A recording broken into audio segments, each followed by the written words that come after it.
Okay, ito naman. Magandang hapon. Assalamualaikum. Isang mapagpalang araw sa ating mga ka-fisherman, ka-fishpan, ka-farmers. So, magandang hapon po. Isang mapagpalang araw sa inyong lahat. Ngayon po tayo po ay nagpandaw ng ating baklad. Tayo po ay nakahuli ng alhamdulillah na isang biyaya, napakalaking isda.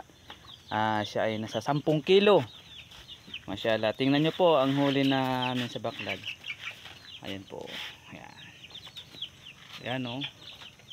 Ayan o, masyaallah. So, angat mo. Angat. Ayan, bigat. Sibo. Isda. Napakalaking isda. So, masyaallah. Napakalaking isda. Ano po, biyaya. Ang tawag po dyan ay dito ay sibo na isda o talakitok.